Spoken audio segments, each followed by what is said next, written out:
Carlos Echepare, muy bienvenido. Buen día, maestro. ¿Qué dice, don Bayuco? ¿Cuándo me va a recibir con una buena noticia? Y es lo que tenemos, Carlos. Es Argentina, es la inflación, en realidad es la depreciación de nuestra moneda, lamentablemente, que vemos perder su peso específico día a día.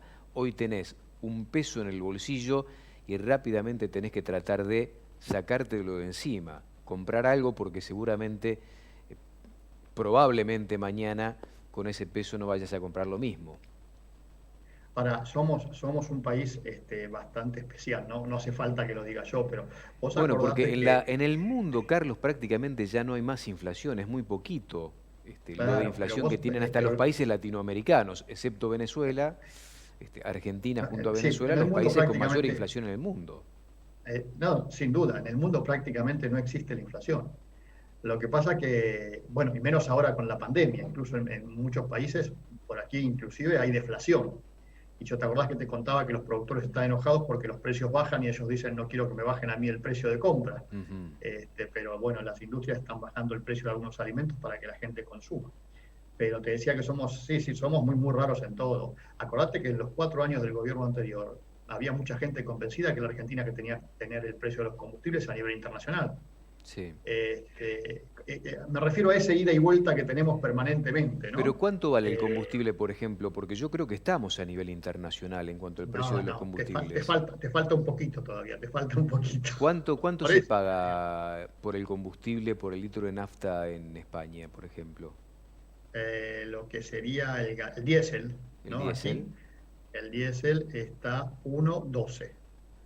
Bueno, yo te diría que no estamos tan lejos, ¿eh? Si No, no, no tenés estamos lejos, por el eso te digo. dólar a 90 centavos, a 90 No, pero pesos, es en euros, ¿eh? está bien. Pero no estamos tan lejos, ¿eh? 90 Y sería el pesos y acá equivalente casi tenés a, un dólar 10 más o menos, ¿eh? sí, sería el equivalente a uno, ¿cuánto sería? Espera que yo me perdí, 130 120, pesos, más o menos, 130, claro. 120, 130 pesos. Por ahí sería. Y pero acá Sí, sí, eso estamos, el litro de gasoil, un dólar 10. No estamos, me parece, tan lejos de lo que marca el mundo en Es que la materia de Argentina no tarifas. puede tener los precios, Silvio, lo que hablamos siempre, la Argentina no puede decir que tiene que tener precios internacionales cuando tiene sueldos de la Argentina.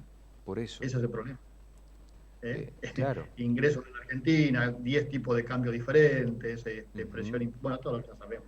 Bueno, Bueno, el productor agropecuario cobra mucho menos de lo que cobra un productor agropecuario en el resto del mundo.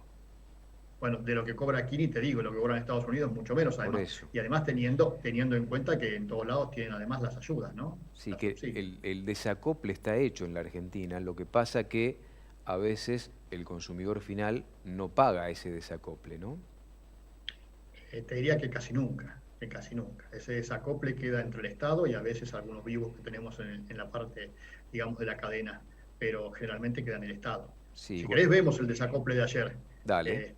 Hoy tenemos poco tiempo. Ahí vamos a ir viendo la primera de las placas. Y fíjate, ayer lo interesante, Silvio, es el volumen de soja que se operó ayer. Según el CIO Grano, se operaron 140.000 toneladas de soja, 98.000 toneladas de maíz, y solo 22.000 toneladas de trigo.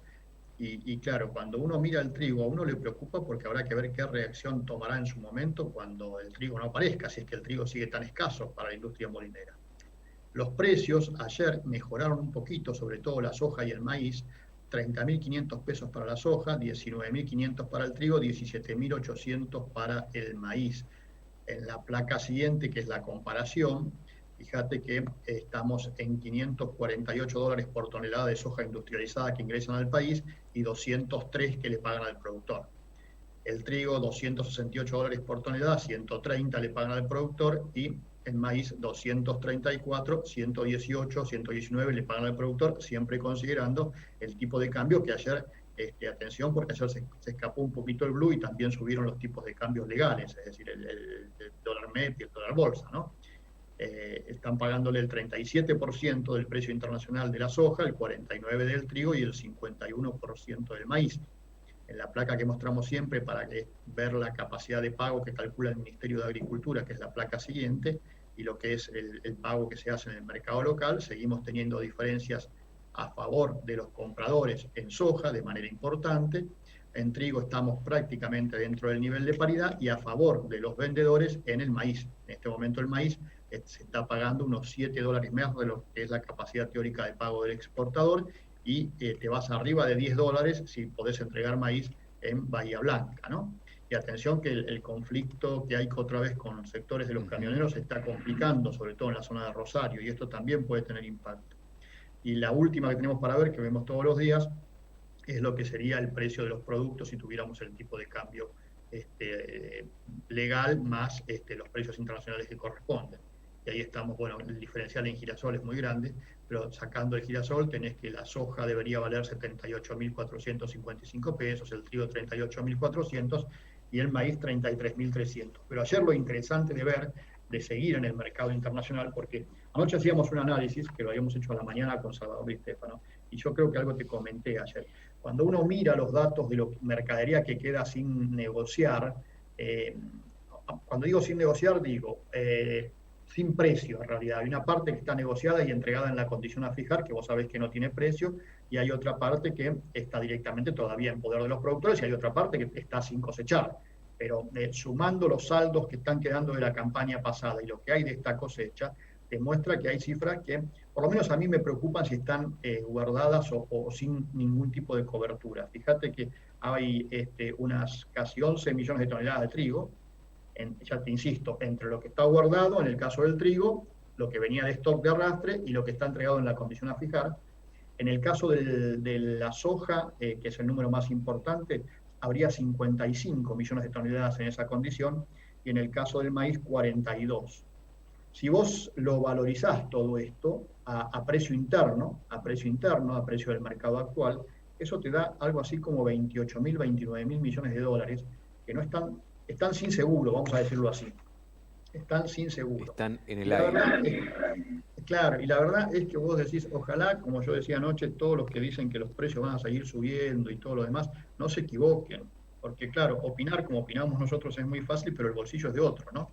Entonces, cuando vos ves eso, decís, muchachos, tengan cuidado porque el riesgo es grande. Sobre todo ayer miraba el comportamiento que lo venimos contando siempre nosotros, que hay en el mercado internacional, y estamos muy jugados, reteniendo mucha mercadería, a que le vaya mal con el clima a Estados Unidos.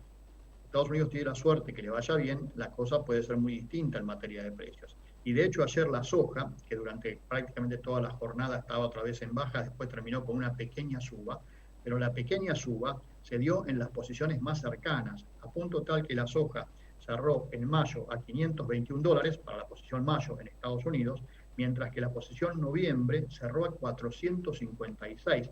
Tenés casi una diferencia de $70 entre lo que es digamos, la soja vieja para Estados Unidos y la soja nueva, ¿no? Mientras que en el mercado local vos seguís viendo que la soja está en 330, $335, y sin esa caída a futuro. Entonces, Sí, eso creo es que hay lo que digo, tener en cuidado. cuenta que Estados Unidos va, si todo marcha bien, camino a sembrar mucha soja, de acuerdo a los informes que estamos leyendo, ¿no? Efectivamente, y si eso se da, la Argentina va a sentir el impacto. Sobre todo porque las compras de los exportadores y la industria están siendo muy prudentes, al igual que sus ventas al exterior. ¿Mm? Es decir, si hubiera un faltante, no veo que se produzca un cuello de botella en la necesidad de la industria. ¿Mm? Porque por otra parte, acuérdese que tiene la posibilidad de importar soja y veremos qué pasa, ¿no? Ujú. Lo que me llama la atención, y con esto te despido, Carlos, porque tenemos mucho compromiso por delante, es que hasta hace un par de años atrás, culturalmente, el productor lo primero que vendía era el trigo. Ahora el trigo, la industria molinera no lo consigue de parte de la industria porque aparentemente lo tendría guardado el productor. ¿Qué es lo que puede llegar a pasar? Es una retórica con respecto a esta indisposición que se le presenta en función de lo que necesita la industria molinera, en tanto y en cuanto el consumo interno, bueno, jugará un papel fundamental en este tema en los próximos meses, ¿no? No, y además, no hay que olvidarse que en este momento la industria molinera se está quedando sin competencia. Una cosa es que la industria molinera y la exportación compitan, y entonces vos decís a guardar el trigo porque se van a pelear por el trigo, pero está claramente visto en estos días que los exportadores están prácticamente retirados del mercado. Te mando un fuerte abrazo, Carlos. Hasta mañana, Silvito. Gracias como siempre, ¿eh? Carlos Echepare, hoy cortito porque tenemos mucho compromiso que queremos empezar a cumplir después de la pausa breve, ya estamos.